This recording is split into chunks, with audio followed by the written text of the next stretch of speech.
Hi guys! So ayan, may ipapakita ko sa inyo. Ayan, di ba? Ang kalat ng Paris kasi super hangin dito sa amin. Ayan, siguro ang tagal ko nang inintay to para mapakita sa inyo. Parang 2 months na ata simula nung ginawa ko. So isisingit ko muna yung video ng ginawa ko bago ko ipapakita ko talaga today. So, ayan, mag-pollinate tayo ng gym na. So, ang unang gagawin natin is ikakatong mga flower ng dalawang gym na ipagpo-pollinate nyo. Tatanggalin nyo lang yung mga flowers nila na may pollen and iingatan nyo na hindi nyo masugatan yung stigma. Yung stigma yung nandiyan sa gitna ng flower. Ayan, dyan nyo ilalagay yung mga pollen ng bawat isa para makapag-pollinate kayo. Yan, ingatan nyo lang sila, wag yung masira, and kailangan matalas talaga yung pangkat ninyo para hindi kayo mahirapan kasi malambot lang yung flower. Yan, ayun yung stigma, nakita nyo na. So, dyan nyo ilalagay yung mga pollen ng isang cacti na ipopollinate nyo sa kanya. So, ayan, nilalagay ko na.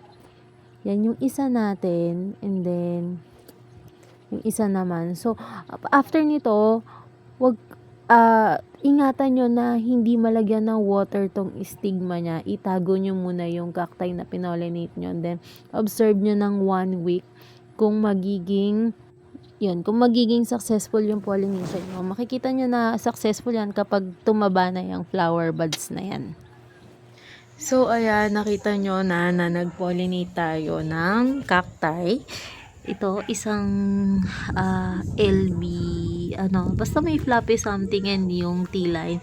So, ayan, sa wakas, after 2 months ng paghihintay, nahinog na siya. So, ganun lang yung ginawa ko sa pagpo-pollinate. Then, ayan, nag-intay lang ako na mahinog. Ganyan yung itsura ng seeds pag nahinog na. Ayan, ito iinay ko pang pumutok to. Pag pumutok yan, pwede ko na i-harvest. So, ito, hindi ko muna siya i-harvest. Intayin ko na lang tong isa din. Para sabay-sabay na, para isang lagayan. Magsusow na tayo. So, ayan, ang galing. First time ko lang to. Ayan, nagkaroon na nga ng scales yun sa pag-i-infer ko. Nung una nandoon yan sa may rock sa likod. Ang tagal niya mahinog. Tapos nilipat ko dito, biglang nahinog. So, ayan. Ayun lang, share ko lang. Tapos, siguro sa isang araw, anuhin ko na siya, guys. I-harvest ko na yung pinollinate ko. And then, itatanim ko na. So, andito na rin lang tayo. Papakita ko na tong rock na to. Nasa loob ng terrace namin. So, ayan, konti lang to. Andi dito yung mga echeveria ko na hindi na lumaki. Ayan, kasi hindi ako nagpapat ng malaki sa kanila. So, ayan. Yan, ito lang yung mga echeveria ko, guys. Kasi, kung mapapansin nyo, diba, yung mga alaga ko. Tapos, those, ayan. May cream tea. Asa po ba yung ito ata cream tea din. Ayan, nakalimutan ko na yung mga IDs nila. Basta sila lang yung nandito. Ayan, tas nawawala na yung mga toppings kasi sobrang hangin dito nadadala. So, ayan. Kung papansin nyo, hindi talaga ako fan ng echeveria succulent kasi hindi ko kayang magpalaki. Hindi kagaya ni Sis Jen na galing magpalaki ng echeveria. So, ayan, ito yung ibang inermis ko, yung pot ko ng inermis. Ayan, dito ko nakalagay. Ayan, malaki yung pot na yan. Ginawa ko na lang community. So, nandiyan yung iba na hindi ko pa ipinat, na hindi ko nilagay doon sa loob ng rack. And then, yun yung blue melon natin. Medyo nahirapan ako sa blue melon. Parang hindi siya nag-uugat. I mean, hindi siya tumataba. And then, itong 4 na cacti dito, from Beswang Erda yan. Napanalunan ko yan sa sa live selling niya. And then, ayan, andyan yung red mellow and orange mellow ko. Yan.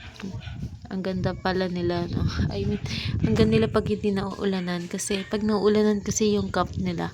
Pag nauulanan yan. dumudumi yan. Tapos, ayan o, dyan na lang din na, sa red mellow, yung mga niya, yung mga seeds niya. So, anytime, pwedeng dyan tumubo yung mellow. Ayan. Andyan yung inner mist natin. And then, may devil's tongue. Ito yung nag-iisang magandang golden barrel ko. Ayan. Kasi, ang pangit na din ng long spine ko. Ito yung isang mellow ko na centenary. Ayan, kumukulot na yung niya, spine niya, yung centenary ko. Tapos may malaki tayong pot dito ng tawag mo dito, cheesecake. Ayan. Kinakat-cut ko to.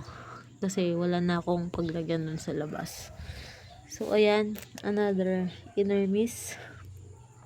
And ito yung maliliit kong GB. Ito yung short spine. Yan, and then isang what you call this? Curly GB. And then, nandito yung ating malaking lactea na medyo kalbo na kasi pinagtatanggal ko na yung mga straight form sa kanya. Ayan.